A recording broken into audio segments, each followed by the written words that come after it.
കർത്താവേ, പരിശുദ്ധ പിതാവേ, അവിടുത്തെ വലിയ കൃപയാൽ 2024 ആണ്ടിലും ഈ വിശുദ്ധ വാരത്തിൽ അങ്ങയുടെ ക്രൂശുമരണത്തെക്കുറിച്ച്, കഷ്ടപ്പാടുകളെക്കുറിച്ച്, പങ്കപ്പാടുകളെക്കുറിച്ച്, അങ്ങ് ഞങ്ങൾക്കായി ഏറ്റതായ എല്ലാവിധമായ കഷ്ടങ്ങളെയും കുറിച്ച് ധ്യാനിക്കുവാനും അങ്ങയെ സ്തുതിക്കുവാനും മഹത്വപ്പെടുത്തുവാനും കഷ്ടങ്ങളെ അങ്ങയുള്ള വിശ്വാസത്തിൽ അതിജീവിപ്പാനുമുള്ള വലിയ സന്ദേശത്തിൻ്റെ നാളുകൾ ഞങ്ങൾക്ക് തന്ന കൃപയ്ക്കായി നിന്നോടെ സ്തോത്രം. ഇന്ന് ഈസ്റ്റർ പാജൻ്റ് എന്ന പേരിൽ കർത്താവെ വിശുദ്ധ വാരങ്ങൾ ഒരുമിച്ച് കൂടുമ്പോൾ ഞങ്ങൾ പാടുന്ന പാട്ടുകളും ഞങ്ങളുടെ ധ്യാനങ്ങളും വിശ്വാസ വഴിയിൽ മുമ്പോട്ട് പോകുവാൻ തടസ്സമായി വരുന്ന എല്ലാവിധമായ തടസ്സങ്ങളെയും അതിജീവിപ്പാനുള്ള കരുത്ത് പകരുന്നതായിരിക്കാനോട് സഹായിക്കണം. മഹത്വം മാത്രം എടുക്കണമേ. യേശുനാഥിൽ പ്രാർത്ഥിക്കുന്നത് ദൈവം കേൾക്കണമേ. ആമേൻ. എല്ലാവർക്കും ഇരിക്കുക. ദൈവനാമത്തിന് മഹത്വമുണ്ടാകട്ടെ. വളരെ വളരെ സന്തോഷമുണ്ട്. ഇന്ന് നമുക്കൊരുമിച്ച് ഇവിടെ ഈസ്റ്റർ പാജൻ്റ് 2024 ആണ്ടിൽ ഒരുമിച്ച് ഈ അതിമനോഹരമായ ദേവാലയത്തിൽ കൂടി വരുവാൻ ദൈവം സഹായിച്ചതിന് അതിനാദ്യമായി ദൈവത്തിന് നന്ദി കരയറ്റും. അതോടൊപ്പം തന്നെ വളരെ വളരെ താല്പര്യപ്പെട്ട് ഉത്സാഹത്തോടെ, ശ്രദ്ധയോടെ, ഒരുക്കത്തോടെ ഈ ഈസ്റ്റർ പാജൻ്റ് ഗാന ശുശ്രൂഷയിൽ പങ്കുചേരുവാൻ കടന്നു വന്ന എത്രയും പ്രിയപ്പെട്ട ഗായസംഘ അംഗങ്ങളെ, നിങ്ങളെ എല്ലാവരെയും ഞാൻ അഭിനന്ദിക്കുന്നു. എല്ലാവിധമായ ആശംസകളും ഈസ്റ്ററിൻ്റെ മംഗളാശംസകൾ ഞാൻ നേരുകയും ചെയ്യുന്നു. അതോടൊപ്പം തന്നെ ഗായകസംഘത്തിന് നേതൃത്വം നൽകുന്ന അതിൻ്റെ മാസ്റ്റർമാർ, ലീഡേഴ്സ്, മറ്റ് ചുമതലക്കാർ, അതിൻ്റെ കമ്മിറ്റികൾ, അതാത് ഇടങ്ങളിൽ ഗായകസംഘത്തിന് നേതൃത്വം നൽകുന്ന ഗായകസംഘത്തിൻ്റെ പ്രസിഡന്റുമാർ, എല്ലാവിധമായ സപ്പോർട്ട് നമുക്ക് നൽകുന്ന നമ്മുടെ മാതാപിതാക്കന്മാർ, അതാതിടങ്ങളെ നമ്മുടെ സഭ, എല്ലാവർക്കും എൻ്റെ ഹൃദയം നിറഞ്ഞ ഈസ്റ്റർ ആശംസകൾ ഞാൻ നേരുന്നു. ഒരു വാക്യമല്ല, ഒന്നിലധികം വാക്യങ്ങളോടെ ഞാൻ വായിക്കട്ടെ. ദിനവൃത്താന്തങ്ങളുടെ 2-ാം പുസ്തകം 5-ാം അധ്യായം 13, 14 എന്നീ വാക്യങ്ങൾ. ദിനവൃത്താന്തങ്ങൾ 2 ദിനവൃത്താന്തം 5-ാം അധ്യായം 13. കാഹളക്കാരും സംഗീതക്കാരും ഒത്തൊരുമിച്ചു കാഹളങ്ങളോടും കൈത്താളങ്ങളോടും വാദ്യത്രങ്ങളോടും കൂടെ അവൻ നല്ലവനല്ലോ, അവൻ്റെത് എന്നേക്കുമുള്ളത് എന്ന് ഏകസ്വരമായി കേൾക്കുമാറ് യഹോവയെ വാഴ്ത്തി സ്തുതിച്ചു. അവർ ഉച്ചത്തിൽ പാടി യഹോവയെ സ്തുതിച്ചപ്പോൾ യഹോവയുടെ ആലയമായ മന്ദിരത്തിൽ ഒരു മേഘം നിറഞ്ഞു. യഹോവയുടെ തേജസ് ദേവാലയത്തിൽ നിറഞ്ഞിരുന്നത് കൊണ്ട് പുരോഹിതന്മാർക്ക് മേഘനിമിത്തം ശുശ്രൂഷ ചെയ്യേണ്ടതിന് നിൽപ്പാൻ കഴിഞ്ഞില്ല. കാഹളക്കാരും സംഗീതക്കാരും ഒത്തൊരുമിച്ച് കാഹളങ്ങളോടും കൈത്താളങ്ങളോടും വാദ്യത്രങ്ങളോടും കൂടെ അവൻ നല്ലവനല്ലോ, അവൻ്റെത് എന്നേക്കുമുള്ളത് എന്ന് ഏകസ്വരമായി കേൾക്കുമാറ് യഹോവയെ വാഴ്ത്തി സ്തുതിച്ചു. അവർ ഉച്ചത്തിൽ പാടി യഹോവയെ സ്തുതിച്ചപ്പോൾ യഹോവയുടെ ആലയമായ മന്ദിരത്തിൽ ഒരു മേഘം നിറഞ്ഞു. യഹോവയുടെ തേജസ് ദേവാലയത്തിൽ നിറഞ്ഞു. ദൃശ്യമായ ആലയത്തിൽ, അല്ലെങ്കിൽ യഹൂദന്മാരുടെ ഇസ്രായേൽ മക്കളുടെ ഒന്നാമത്തെ ആലയമായ യെരുശലേം ദേവാലയം ഭൂമിയിലുള്ള എല്ലാ ആലയങ്ങൾക്കും ക്രിസ്തീയ ആലയങ്ങൾക്കും മോഡലായിട്ടുള്ള, സദൃശമായിട്ടുള്ള, അല്ലെങ്കിൽ മാതൃകയായി നിൽക്കുന്ന യെരുശലേം ദേവാലയം, അവിടുത്തെ ശുശ്രൂഷ, അതാദ്യത്തെ ദേവാലയത്തിൻ്റെ പ്രതിഷ്ഠയിൽ സൊലൊമോൻ രാജാവ് ഗായക സംഘത്തെ ക്രമീകരിക്കുന്ന നമുക്ക് എൻ്റെ പുറകിലുള്ള വാക്യങ്ങൾ വായിക്കുമ്പോൾ കാണുവാൻ സാധിക്കും. രാജാക്കന്മാരുടെ 2 രാജാക്കന്മാരുടെ പുസ്തകത്തിലും അതുപോലെ തന്നെ ദിനവൃത്താന്തങ്ങളുടെ പുസ്തകത്തിലും അത് വളരെ വിസ്താരമായി പറഞ്ഞിട്ടുണ്ട്. വളരെ ശ്രദ്ധേയമായൊരു സംഗതി, അതിനു മുമ്പ് ആ സന്ദർഭം എന്ന് പറയുന്നത് പെട്ടകം, ദൈവത്തിൻ്റെ സാന്നിധ്യത്തിൻ്റെ പ്രതീകമാകുന്ന പെട്ടകം കൊണ്ടുവന്ന് ആലയത്തിൽ, പുതുതായിട്ടുണ്ടാക്കിയ ആലയത്തിൽ പ്രതിഷ്ഠിക്കുന്ന പ്രതിഷ്ഠാഭാഗമാണ് നമുക്കവിടെ കാണാൻ സാധിക്കും. അതിനു മുമ്പ് പല സമയങ്ങളിലും ഈ ദൈവത്തിൻ്റെ സാന്നിധ്യത്തിൻ്റെ പ്രതീകമാകുന്ന പെട്ടകം അവർ കൊണ്ടുവരുവാനായിട്ട്, യെരുശലേമിലേക്ക് കൊണ്ടുവരുവാനായിട്ട് പരിശ്രമിച്ചുവെങ്കിലും പല സമയങ്ങളും അവർക്കത് അപകടകാരണമായി തീർന്നു എന്ന് നമുക്ക് കാണുവാൻ സാധിക്കും. ഒരു സമയത്ത് പെട്ടകം കൊണ്ടുവന്നപ്പോൾ കാള വരേണ്ടത് കൊണ്ട് ഈ പെട്ടകം താഴെ പോകും എന്ന് വിചാരിച്ച് ഉസ എന്ന് പറയുന്ന പുരോഹിതൻ കൈനീട്ടി, പക്ഷേ അവൻ അപ്പോൾ തന്നെ മരിച്ചുപോയി എന്ന് രേഖപ്പെടുത്തിയിരിക്കുന്നു. പിന്നീടും അതങ്ങനെ പലതവണ കൊണ്ടുവരാണ്ട് പേടിച്ചു എന്ന് കാണുവാൻ സാധിക്കും. എന്നാൽ പെട്ടകം ഇരുന്ന ആ വീടിന് അനുഗ്രഹം ഉണ്ടായപ്പോൾ വീണ്ടും അത് കൊണ്ടുവരാനായിട്ട് പരിശ്രമം നടക്കുന്നത് കാണുവാൻ സാധിക്കും. ഇവിടെ യെരുശലേമിൽ ഈ ആലയം പണിതിന് ശേഷം ദാവീദിൻ്റെ പുത്രനായ ശലോമോൻ ഈ പെട്ടകം അങ്ങോട്ട് കൊണ്ടുവരികയാണ്. കൊണ്ടുവരുമ്പോൾ അല്ലെങ്കിൽ അതിനൊരു ക്രമീകരണം ചെയ്യുമ്പോൾ പറയുന്ന ദാവീദ് തന്നെയും അതുപോലെ തന്നെ ശലോമോൻ രാജാവും പറയുന്ന ഒരു ശ്രദ്ധേയമായൊരു കാര്യമുണ്ട്. അത് മറ്റൊന്നുമല്ല, ഇതുവരെ നമ്മൾ ദൈവത്തിൻ്റെ ആ ഒരു ചിട്ടപ്രകാരം അല്ല നമ്മൾ ഈ കാര്യങ്ങളൊക്കെ ചെയ്തത്. അതുകൊണ്ട് നമുക്ക് എന്ത് ചെയ്യണം? നമുക്ക് ഇതിന്ന് ചിട്ടപ്പെടുത്തണം. ഇതെങ്ങനെയാണ് ഈ ദൈവ ആരാധന എങ്ങനെയായിരിക്കണം എന്നുള്ളതിനെക്കുറിച്ച്, ആരെല്ലാം എവിടെയെല്ലാം എങ്ങനെയെല്ലാം നിൽക്കണം, എന്തെല്ലാം ജോലികൾ ചെയ്യണം എന്നുള്ളതിനെക്കുറിച്ച് ഒരു ചിട്ടപ്പെടുത്തൽ, ഒരു ക്രമീകരണം ചെയ്യുന്നത് കാണുവാൻ സാധിക്കും. ആ കൂട്ടത്തിൽ വളരെ വളരെ പ്രധാനപ്പെട്ട ഒരു ക്രമീകരണത്തിൻ്റെ ഭാഗമായിരുന്നു ഗായക സംഘത്തിൻ്റെ ക്രമീകരണം. നമുക്കവിടെ അതിൻ്റെ എണ്ണവും കാര്യങ്ങളെല്ലാം അവിടെ പറയുന്നുണ്ട്. അവർ പ്രത്യേകമായി പാടാനായിട്ട്, ദൈവത്തെ പാടി സ്തുതിച്ച് മഹത്വപ്പെടുത്തുവാനായിട്ട്, പെട്ടകം കൊണ്ടുവരുമ്പോൾ ദൈവത്തെ പാടി സ്തുതിച്ച് മഹത്വപ്പെടുത്തുവാനായി, ആലയത്തിൽ അത് പ്രതിഷ്ഠിക്കുന്ന സമയത്ത് ദൈവത്തെ സ്തുതിപ്പാനായിട്ട്, മഹത്വപ്പെടുത്തുവാനായിട്ട്, അതുപോലെ തന്നെ തുടർന്നുള്ള അവസരങ്ങളിൽ, എല്ലാ ദിവസങ്ങളിലും വിശേഷ അവസരങ്ങളിലും ദൈവസന്നിധിയിൽ പാടുവാനായിട്ട് ഒരു സംഘത്തെ, ഒരു ഗായക സംഘത്തെ പ്രത്യേകമായി പാട്ടുകൾ പരിശീലിപ്പിച്ച് നിയോഗിച്ച് നമുക്ക് കാണുവാൻ സാധിക്കും. എന്ന് പറഞ്ഞാൽ ദൈവ ആലയത്തിലെ ആരാധനയിലെ വളരെ വളരെ പ്രധാനപ്പെട്ട ഒരു വിഭാഗം ആണ് ഗായക സംഘം എന്ന് പറയുന്നത്. അവർക്ക് പ്രത്യേകമായ പരിശീലനങ്ങൾ ഉണ്ടായിരുന്നു, പ്രത്യേകമായി അവർ അതിനുവേണ്ടി നിയോഗിക്കപ്പെട്ടിരുന്നു എന്നവിടെ കാണുവാൻ സാധിക്കും. അവരുടെ പാട്ടിൻ്റെ പ്രത്യേകത എന്ന് പറയുന്നത്, പാട്ടിൻ്റെ കാതൽ എന്ന് പറയുന്നത്, ചുരുക്കം എന്ന് പറയുന്നത് ഇത് മാത്രമാണ്: അവൻ നല്ലവനല്ലോ, അവൻ്റെ ദയ എന്നേക്കുമുള്ളത്. അതാണ് പറയുന്നത്. യഹോവയാകുന്ന ദൈവം നല്ലവനാണ്, അവൻ്റെ ദയ എന്നേക്കുമുള്ളത്. എല്ലാ പ്രധാനപ്പെട്ട വേദഭാഗങ്ങളും നമ്മൾ വായിക്കുമ്പോൾ അവിടെയെല്ലാം അവർ ഉപയോഗിക്കുന്ന പദമാണത്. യഹോവ നല്ലവനാണ്. ഒരു ആരാധനയുടെ ഏറ്റവും പാരമ്യത എന്ന് പറയുന്നത്, ഈ ദൈവം, എൻ്റെ ദൈവം എനിക്ക് ഏറ്റവും നല്ലവൻ എന്നൊരു മനുഷ്യൻ പറയുമ്പോൾ അത് ഇഷ്ടപ്പെടുന്ന, അത് കേൾക്കാൻ ആഗ്രഹിക്കുന്നൊരു ദൈവം സ്വർഗത്തിലുണ്ട്, അല്ലെങ്കിൽ ദൈവത്തിൻ്റെ സാന്നിധ്യം ഈ ആലയത്തിലുണ്ട് എന്ന് നമ്മൾ മറന്നു പോകരുത്. അതുകൊണ്ട് ദൈവം നല്ലവനെന്ന് പറയുകയാണ്, അത് ഹൃദയംഗമായിട്ട് പറയുകയാണ് അതിൻ്റെ ഏറ്റവും ആരാധനയുടെ ശ്രേഷ്ഠത എന്ന് അവിടെ കാണുവാൻ സാധിക്കും. എല്ലാ സമയങ്ങളിലും അത് പറയാൻ വേണ്ടിയാണ് എന്ത് ചെയ്യുന്നത്, ഈ പരിശീലനമൊക്കെ കൊടുത്തിരുന്ന് കാണുവാൻ സാധിക്കും. അവർ ആളുകൾ എണ്ണത്തിൽ അധികമായിരുന്നെങ്കിൽ പോലും അവർ പാടിയപ്പോൾ അത് ഒറ്റ മനുഷ്യൻ പാടുന്നത് പോലെ ഏക സ്വരമായി അത് കേട്ടു എന്നുള്ളതാണ് അതിൻ്റെ പ്രത്യേകത.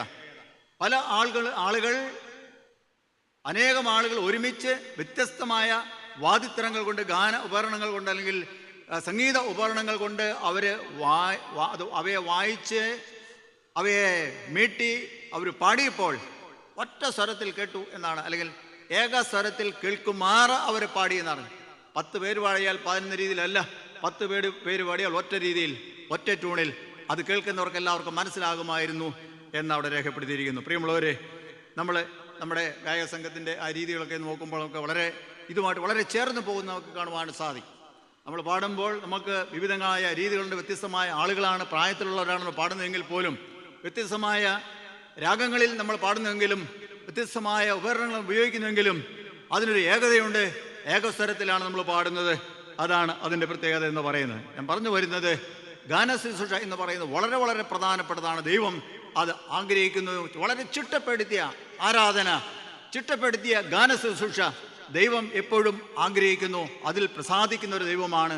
മുഴങ്ങിക്കേൾക്കേണ്ട ഒരു ശബ്ദം എന്ന് പറയുന്നത്, ഒരു സന്ദേശം എന്ന് പറയുന്നത്, ഒരു രാഗം എന്ന് പറയുന്നത്, അവൻ നല്ലവനാണ്, അവൻ്റെ ദയ എന്നേക്കുമുള്ളത്, ദൈവത്തിൻ്റെ ദയ എന്നേക്കുമുള്ളത് എന്ന് പാടി സ്തുതിച്ച് മഹത്വപ്പെടുത്തുന്ന ഒരു ഗായസംഘത്തെ, ആരാധനയ്ക്ക് നേതൃത്വം നൽകുന്ന, പെരുന്നാളുകൾക്ക് നേതൃത്വം നൽകുന്ന, അമാവാസിയിലും ഉത്സവങ്ങളിലും പ്രധാനപ്പെട്ട പെരുന്നാളിലെല്ലാം ദൈവത്തെ പാടിസ്തുതിപ്പാനായിട്ട്, നിരന്തരമായി പാടിസ്തുതിപ്പാനായിട്ട്, രാവിലെയും വൈകുന്നേരം പാടിസ്തുതിപ്പാനായിട്ട്, ആലയത്തിലെ ആരാധനയ്ക്ക് നേതൃത്വം കൊടുക്കാനായിട്ട് ദൈവം പ്രത്യേകമായി ഗായക സംഘത്തെ ദാവീദ് മുഖാന്തരവും ശലോമോൻ മുഖാന്തരവും മോശ മുഖാന്തരവും രൂപപ്പെടുത്തിയിരുന്നു, ക്രമപ്പെടുത്തിയിരുന്നു എന്നുള്ളത് ശ്രദ്ധേയമാണ്. ഞാൻ പറഞ്ഞു വരുന്നത്, നമ്മൾ നിസ്സാരന്മാരായ ആളുകളല്ല. നമ്മൾ വളരെ പ്രധാനപ്പെട്ട ഒരു ദൗത്യത്തിൽ പങ്കുചേരുന്നവരാണ്. അതിൻ്റെ ചുവട് പിടിച്ചാണ് നമ്മൾ ഇപ്പോൾ ഈ പാടും, അല്ലേ? നമുക്ക് പ്രത്യേകമായുള്ള വേഷവിധാനങ്ങളുണ്ട്, നമുക്ക് പ്രത്യേകമായ സ്ഥാനങ്ങളുണ്ട്. അങ്ങനെ നമ്മൾ തീർച്ചയായിട്ടും ദൈവസന്നിധിയിൽ പാടുന്നവർ അനുഗ്രഹിക്കപ്പെട്ടവരാണോ? ആണോ? നമ്മൾ അനുഗ്രഹിക്കപ്പെട്ടവരാണോ? എല്ലാവരും ഇവിടെ തന്നെ ഉണ്ടല്ലോ അല്ലേ? നമ്മൾ അനുഗ്രഹിക്കപ്പെട്ടവരാണോ?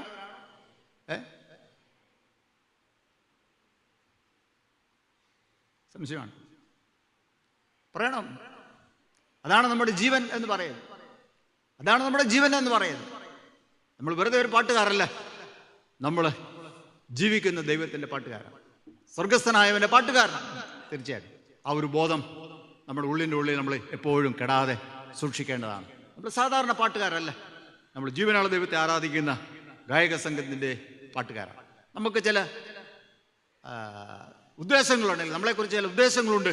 നമ്മൾ പ്രത്യേകമായി ഇവിടെ നിന്ന് പാടുമ്പോൾ നമ്മൾ തന്നെ വേർതിരിക്കപ്പെട്ടവരാണ്. മാത്രമല്ല, ആരാധകരെ ഈ സർവശക്തനായ നല്ലവനായ ദൈവത്തിങ്കിലേക്ക് ആകർഷിക്കാൻ, അവരെ അങ്ങോട്ട് നയിക്കാനുള്ള ചുമതലയും നമുക്കുണ്ട് എന്ന് നാം മറന്നു പോകാം. ഓക്കെ, ഈ കഷ്ടാനുഭവാഴ്ചയിൽ എന്തിനാണ് ഈ പാട്ട്? കഷ്ടാനുഭവാഴ്ചയിൽ എന്തിനാണ് പാട്ട്? ക്രിസ്മസിനാണ് ഓക്കെ അല്ലേ? ഈ കഷ്ടാനുഭവാഴ്ചയിൽ എന്തിനാണ് ഈ പാട്ട്? എന്തിനായിരിക്കും?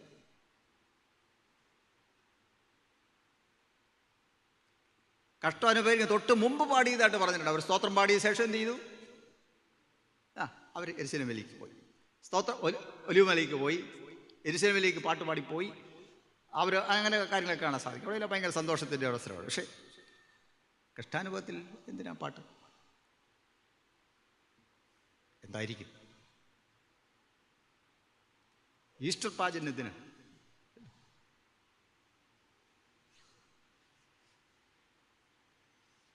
കഷ്ടാനുഭവത്തിൽ എന്തിനാണ് ഇങ്ങനെ ഒരു പാട്ട്? നമ്മളെ സംബന്ധിച്ച്, നമ്മുടെ മഹാടെ സംബന്ധിച്ച് പിന്നെ KG ദാനിയേൽ തിരുമേനിയാണ് നമുക്ക് ഈ ഒരു ഈസ്റ്റർ പേജൻ്റ് എന്നുള്ള ഒരു ഗാന ശുശ്രൂഷ അതിന് തുടക്കം കുറിച്ചത്. അത് നമ്മളിങ്ങനെ മുടങ്ങാതെ കൊണ്ടുപോവുകയാണ്. എന്തായിരിക്കാം? എന്താ ഇതിൻ്റെ അകത്തെ പാട്ടിൻ്റെ സന്ദേശം? എന്താണ് ഈ കഷ്ടാനുഭവാഴ്ചയിൽ നമ്മൾ പാടുന്ന പാട്ടിൻ്റെ എല്ലാം ഉള്ളടക്കം? എന്തായിരിക്കും? ഇന്നലെ നമ്മൾ ധ്യാനിച്ചതാണ് അല്ലേ? എന്താണ് അതിൻ്റെ ഉള്ളടക്കം? അതിൻ്റെ കണ്ടന്റ് എന്താണ്? എന്തിലേക്കത് വിരൽ ചൂണ്ടുന്നു? എന്തായാലും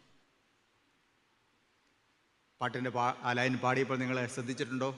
ഇന്നലെയൊക്കെ നിങ്ങൾ പാടിയപ്പോൾ ശ്രദ്ധിക്കണം. എന്താണ് നമ്മൾ പാടുന്നത്? പാട്ടാണെങ്കിലും കഥയാണെങ്കിലും ഗദ്യമാണെങ്കിലും പദ്യമാണെങ്കിലും കവിതയാണെങ്കിലും എല്ലാം അതിനൊരു കഥാതന്തുവുണ്ട്. വെറുതെ ഉണ്മയിൽ നിന്ന് ഒന്നും ഉണ്ടാകുന്നില്ല. അതിനെല്ലാം ഒരു ചരിത്ര സംഭവമായിട്ട് ബന്ധമുണ്ട്. ഒരു വിടുതലിൻ്റെ ചരിത്രം അതിനകത്തുണ്ട്, ഒരു സഹനത്തിൻ്റെ ചരിത്രം അതിൻ്റെ അകത്തുണ്ട്, ഒരു പ്രത്യാശയുടെ ഒരു ദർശനം അതിൻ്റെ അകത്ത് ഉള്ളടങ്ങിയിട്ടുണ്ട്.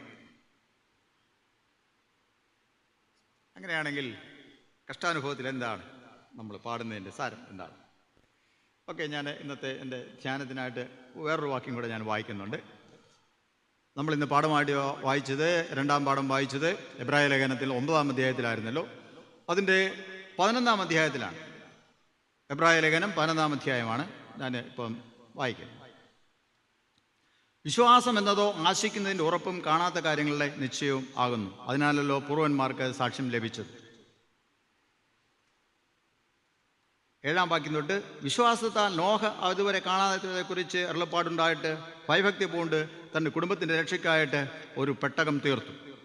വിശ്വാസ സംബന്ധമായ കാര്യങ്ങളെക്കുറിച്ചാണ് അവിടെ പറഞ്ഞിരിക്കുന്നത്. 17 മുതൽ വായിക്കുമ്പോൾ, വിശ്വാസത്താൽ അബ്രാഹാം താൻ പരീക്ഷിക്കപ്പെട്ടപ്പോൾ ഇസഹാക്കിനെ യാഗം അർപ്പിച്ചു. ഇസഹാക്കിൽ നിന്ന് ജനിക്കുന്നവർ നിന്റെ സന്തതി എന്ന് വിളിക്കപ്പെടും എന്ന് അരുളപ്പാട് ലഭിച്ചു. തുടർന്ന് പിന്നെ നമ്മളങ്ങോട്ട് പോകുമ്പോൾ വീണ്ടും നമുക്ക് കാണാം 32. ഇനി എന്ത് പറയേണ്ടു? ഗിദെയോൻ, ബാരാക്ക്, ശിംശോൻ, ഇബ്താഹ്, ദാവീദ് എന്നിവരെയും ശൗമേൽ മുതലായ പ്രവാചകന്മാരെയും കുറിച്ച് വിവരിപ്പാൻ സമയം പോരാ.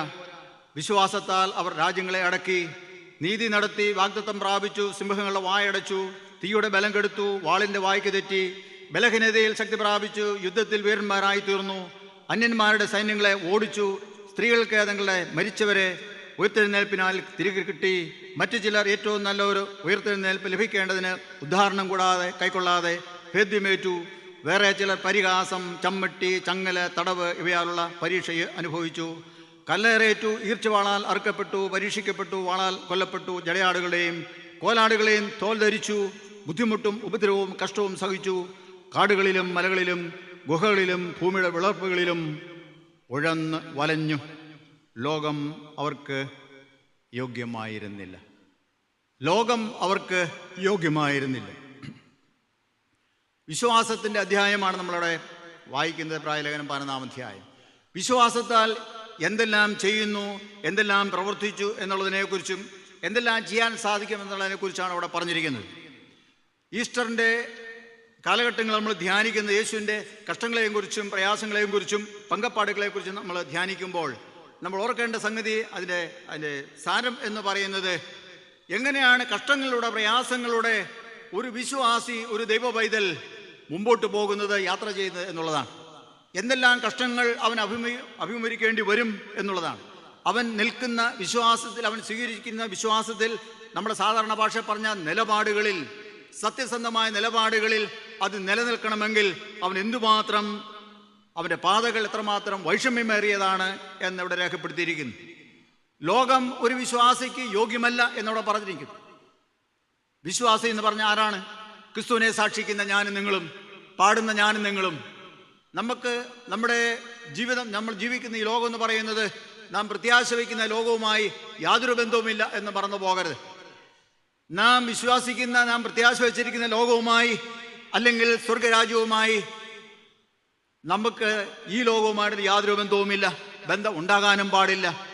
അങ്ങനെ മറ്റൊരു ലോകത്തെ ലക്ഷ്യം വെച്ച്, മറ്റൊരു രാജ്യത്തെ ലക്ഷ്യം വെച്ച് ഈ ഭൂമിയിൽ അതുമായിട്ട് യാതൊരു ബന്ധമില്ലാത്ത ഈ ഭൂമിയിൽ നമ്മൾ ജീവിക്കുമ്പോൾ അവൾ കടന്നു പോകുന്ന പ്രതിസന്ധികളെയാണ് ഈ വിശ്വാസത്തിൻ്റെ അധ്യായത്തിൽ നമുക്ക് കാണാനായിട്ട് സാധിക്കും. ചുരുക്കമായി പറഞ്ഞിരിക്കുന്നു, ലോകം അവർക്ക് യോഗ്യമായിരുന്നില്ല. ആർക്ക്? വിശ്വാസ വീരന്മാർക്ക്, വിശ്വാസത്തിൽ ഉറച്ചു നിന്നവർക്ക് ലോകം യോഗ്യമായിരുന്നില്ല. എന്ന് പറഞ്ഞാൽ ക്രിസ്തുവിൽ വിശ്വസിക്കുന്ന, അവനിൽ അടിയുറച്ച് വിശ്വസിക്കാം, അവനെ പിന്നാലെ പോകാം എന്ന് വിശ്വസിക്കുന്ന ഞാനും നിങ്ങളും അങ്ങനെ വിശ്വസിക്കുമ്പോൾ നമുക്ക് ഈ ലോകം യോഗ്യമായിരിക്കുന്നില്ല. ആ യോഗ്യമല്ലാത്ത ലോകത്തിൽ എങ്ങനെ ഈ ദൈവത്തെ പ്രസാദിപ്പിച്ചുകൊണ്ട് മുമ്പോട്ട് പോകാൻ സാധിക്കും എന്ന് കാട്ടിത്തരുന്നതാണ് ഈ വിശുദ്ധ വാര ആചരണത്തിലെ പാട്ടുകളും തിരുവന ധ്യാനങ്ങളും മൊഴികളുമെല്ലാം എന്ന് നാം മറന്നു പോകരുത്. അങ്ങനെയെങ്കിൽ നാം ഇവിടെ പാടുന്ന പാട്ടുകളെല്ലാം ഒരു കാര്യത്തിലേക്ക് വിരൽ ചൂണ്ടുന്നു. എങ്ങനെയാണ് ഒരു വിശ്വാസി മുമ്പോട്ട് പോകേണ്ടത്? എങ്ങനെയാണ് ഈ ലോകത്തിൻ്റെ ഇമ്പങ്ങളെയും അതിൻ്റെ ഇഷ്ടങ്ങളെയും എല്ലാം അതിജീവിച്ച്, അതിൻ്റെ പ്രലോഭനങ്ങളെല്ലാം അതിജീവിച്ച് ഒരു വിശ്വാസി എങ്ങനെ മുമ്പോട്ട് പോകണം എന്നുള്ളതാണ് ഇന്ന് നമ്മൾ പാടുന്ന പാട്ടിൻ്റെ അല്ലെങ്കിൽ കഷ്ടാനുഭവ ആഴ്ചയിൽ നമ്മൾ ധ്യാനിക്കുന്ന വചനങ്ങളുടെ ചുരുക്കം എന്ന് നമ്മൾ മറന്നു പോകരുത്. ക്രിസ്മസിന് നമ്മൾ പാടുന്നുണ്ട് അല്ലേ, പാട്ടുകൾ നമ്മൾ രചിക്കുന്നുണ്ട്. അത് ദൈവപുത്രൻ്റെ ഭൂമിയിലേക്കുള്ള അവതാരത്തെക്കുറിച്ചാണ് നമ്മൾ പാടുന്നത്. എന്നാൽ ഈസ്റ്ററിന് നമ്മൾ പാടുന്നത്, അല്ലെങ്കിൽ ഈസ്റ്റർ പേജന്റ് നമ്മൾ അതിനെ ആഘോഷമായിട്ട് പാടുമ്പോൾ അവിടെ ഒരു വിശ്വാസി എങ്ങനെ അവൻ്റെ ദൈനംദിന ജീവിതത്തിൽ വിശ്വാസത്തിൽ മുന്നേറാം എന്നുള്ളതാണ്, പ്രതിസന്ധികൾ എങ്ങനെ അവന് തരണം ചെയ്യാം എന്നുള്ളതാണ് പറയുന്നത്. ഒരു കാര്യം മറക്കരുത്, ലോകത്തിൻ്റെ ഇഷ്ടങ്ങൾക്കനുസരിച്ച് പോയാൽ ഒരു കാരണവശാലും നമുക്ക് ആ വിശ്വാസ ജീവിതത്തിൽ മുന്നേറാൻ പറ്റത്തില്ല. ലോകം യോഗ്യമല്ല, അനുകൂലമല്ല എന്നവിടെ പറഞ്ഞിരിക്കുന്നു. അനുകൂലമല്ലെങ്കിൽ അതിനെതിരെ നിൽക്കേണ്ട ബാധ്യത നമുക്കുണ്ട്. ഈ ലോകത്തിലുള്ള എല്ലാവിധമായ തിന്മകൾക്കും എതിരെ നിൽക്കാൻ, ഈ ലോകത്തിലുള്ള എല്ലാ അസത്യത്തിനും എതിരെ നിൽപ്പാൻ, ഈ ലോകത്തിലുള്ള എല്ലാ അസമത്വങ്ങൾക്കും എതിരെ നിൽപ്പാൻ, ദൈവരാജ്യത്തിൻ്റെ മൂല്യങ്ങൾ ഉൾക്കൊണ്ടുകൊണ്ട് അതിൽ ഉറച്ചു നിന്നുകൊണ്ട് വിശ്വാസത്തോടെ മുന്നേറാൻ അതിൻ്റെ മാതൃകയാണ് ക്രിസ്തു നമുക്ക് കാണിച്ചു തന്നിരിക്കുന്നത്. നമ്മൾ മറന്നു പോകരുത് യേശുവിൻ്റെ ത്യാഗങ്ങൾ. പറയുന്നുണ്ട്, ഇവൻ ഒരു വാക്കുപോലും പറയുന്നില്ലല്ലോ, ഇത്രയും കുറ്റാരോപണങ്ങൾ പറഞ്ഞിട്ടും ഒരു വാക്കുപോലും ഇവൻ്റെ വായിൽ നിന്ന് വരുന്നില്ലല്ലോ എന്ന് പറഞ്ഞവർ ആശ്ചര്യപ്പെടുന്നു. ആരാണിവൻ? ഇവൻ ദൈവപുത്രനാണ്. ഒരു വാക്ക് കൽപ്പിച്ചാൽ അവനോട് രക്ഷപ്പെടാനായിട്ട് സാധിക്കും. പക്ഷേ എന്തെല്ലാം ആരോപണങ്ങളാണ് പറയുക അല്ലേ? നീ നിന്നെ തന്നെ രക്ഷിക്കുക, നീ മരിച്ചവരെ ഉയർപ്പിച്ചവനല്ലേ, നീ നിന്നെ തന്നെ രക്ഷിക്കുക, എന്നിട്ട് ഞങ്ങളെയും കൊണ്ട് രക്ഷിക്കുക. നീ ക്രിസ്തു ആണെങ്കിലും കുരിശിൽ നിന്ന് ഇറങ്ങി വരാൻ സാധിക്കും. വരാൻ സാധിക്കുന്നവനാണത്. എന്നിട്ടും അത് കേട്ട് അനങ്ങാതെ ഉരിയാടാതെ നിൽക്കുന്നു. സഹനം, ദൈവപുത്രൻ്റെ സഹനം നമുക്ക് മാതൃക. നമ്മളൊന്ന് ചിന്തിച്ച് നോക്കിയേ, നമുക്കെതിരെ ഒരു കുറ്റാരോപണം പറഞ്ഞാൽ നമ്മൾ സമ്മതിക്കുമോ? ഒരു വാക്ക് ആരെങ്കിലും നമ്മുടെ എതിരെ പറഞ്ഞാൽ നമ്മൾ സമ്മതിക്കുമോ? നമ്മിൽ വാസ്തവമായിട്ട് ഉള്ളതാണെങ്കിൽ പോലും അത് എടുത്തു പറഞ്ഞാൽ നമുക്ക് വിഷമമാണ്. അപ്പോൾ പിന്നെ ഇല്ലാത്തത് പറഞ്ഞാലോ നമ്മൾ സമ്മതിക്കുമോ? സമ്മതിക്കില്ല. നമ്മൾ അപ്പോൾ തന്നെ പ്രതികരിക്കും. അത് ലോകത്തിൻ്റെ രീതിയാണ്. ദൈവവൈദ്യങ്ങളുടെ രീതി അതല്ല. അതുകൊണ്ടാണ് യേശു മിണ്ടാതിരുന്നത്. യേശു മിണ്ടി. അപ്പം തുറക്കുമ്പോൾ പറയുന്ന കാര്യം വളരെ ശ്രദ്ധേയമാണ്. ഞാൻ കഷ്ടം അനുഭവിക്കുന്നതിന് മുമ്പേ ഈ പെസഹ നിങ്ങളോടുകൂടെ ആചരിപ്പാൻ വളരെ വളരെ ആഗ്രഹിച്ചു, വാഞ്ചിച്ചു എന്നാണ് അവിടെ പറഞ്ഞത്. ആ സമയത്ത് പറയാണ്, അപ്പം എടുത്ത് നുറുക്കി പൊട്ടിച്ചു, ഇതെൻ്റെ ശരീരമാണ്. അടുത്ത പകലിൽ ഈ കർത്താവിൻ്റെ ശരീരം നുറുക്കപ്പെടാൻ പോവുകയാണ്, അടിക്കാൻ പോവുകയാണ്, അവനെ ഉപദ്രവിക്കാൻ പോവുകയാണ്, കുന്തം കൊണ്ട് കുത്താൻ പോവുകയാണ്, ഉൾക്കിരീടം വെച്ച് ആഞ്ഞടിക്കുകയാണ്. അപ്പം എടുത്തു നുറുക്കി, ഇതെൻ്റെ ശരീരം. അതിന് തൊട്ട് മുമ്പ് പറയാണ്, നുറുക്കപ്പെടാൻ പോകുന്നു ഞാൻ. അത് കൃത്യമായിട്ട് അറിഞ്ഞുകൊണ്ടാണ് കർത്താവ് നടന്നെടുക്കുന്നത്. ഇതെൻ്റെ രക്തമാണ്.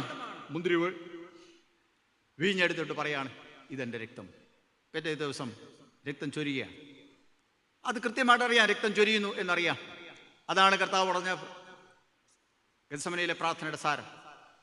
പിതാവേ, കഴിയുമെങ്കിൽ ഈ പാനപാത്രം ഒന്ന് മാറ്റിത്തരണം. 3 വട്ടം പ്രാർത്ഥിച്ചു, ഒരേ വാചകം ചൊല്ലി എന്നാണ് രേഖപ്പെടുത്തിയിരിക്കുന്നത്. മനുഷ്യൻ എന്നുള്ള നിലയിൽ, മനുഷ്യപുത്രൻ എന്നുള്ള നിലയിൽ സഹിക്കുന്നതിനപ്പുറമാണത്. അതുകൊണ്ടാണ് ആ ദൈവപുത്രനായ മനുഷ്യപുത്രൻ അങ്ങനെ പ്രാർത്ഥിച്ചു. അതിനുള്ള കരുത്ത് ദൈവം നൽകി. അതാണ് നമ്മളെ ധ്യാനം. എന്തിനു വേണ്ടി? ഒരു ദൈവ പൈതൽ ഈ ഭൂമിയിൽ എങ്ങനെ വിശ്വാസത്തിൽ മുന്നേറാൻ സാധിക്കും? ഈ ഈസ്റ്റർ പാതിന് നമ്മൾ പാടുന്ന പാട്ടുകൾ, ഇനി നിങ്ങൾ പുതിയ പാട്ടുകൾ രചിക്കുന്നുവെങ്കിൽ രചിക്കുക. വിശ്വാസ ജീവിതത്തിൽ മുന്നേറാനുള്ള പാട്ടുകൾ, തിന്മയെ അതിജീവിക്കാനുള്ള ശക്തി പകരുന്നതായ പാട്ടുകൾ അല്ലേ നമ്മൾ പാടുന്നുണ്ട്. ജയിക്കുമേ സുവിശേഷം ലോകം ജയിക്കുമേ അല്ലേ. എന്ത് നല്ലൊരു പാട്ടാണ് അല്ലേ. പദം ഉറച്ചു നാം, ധാരാളം പാട്ടുകൾ. ക്രൂശുമേന്തി പാകണം, ജീവനെങ്കിൽ ജീവൻ വെച്ച് ഭാരതം നേടിയിടണം. എത്രമാത്രം പാട്ടുകൾ, വിശ്വാസത്തിൽ മുന്നേറുള്ള വെല്ലുവിളി പാട്ടുകൾ. ഈസ്റ്റർ പാതിൻ്റിൽ നമ്മൾ പാടേണ്ട, മുഴങ്ങിക്കേൾക്കേണ്ട സന്ദേശം എന്ന് പറയുന്നത്, എങ്ങനെയാണ് ഒരു പൈതൽ, ഒരു ചെറുപ്പക്കാരൻ, ഒരു ചെറുപ്പക്കാരി, ഒരു പിഞ്ചു പൈതൽ, ഒരു പ്രായമുള്ളവൻ എങ്ങനെയാണ് വിശ്വാസത്തിൽ മുന്നേറേണ്ടത്? സഹനത്തിൻ്റെ പാത, ശക്തിപ്പെടുക. അതിന് ഗാനത്തിന്, പാട്ടിന് വളരെ വലിയ സ്ഥാനമുണ്ട്. പാടി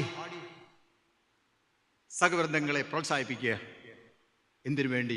വിശ്വാസത്തിൽ മുന്നേറാൻ, ഈ ലോകത്തിൽ വിശ്വാസത്തിൽ ദൈവപ്രസാദപരമായ ജീവിതം നയിപ്പാൻ നമുക്ക് നമ്മുടെ ഈസ്റ്റർ പ്രാർത്ഥന പോലെ ഇവിടെയായി തീരട്ടെ. ലോകം അവർക്ക് യോഗ്യമായിരുന്നില്ല.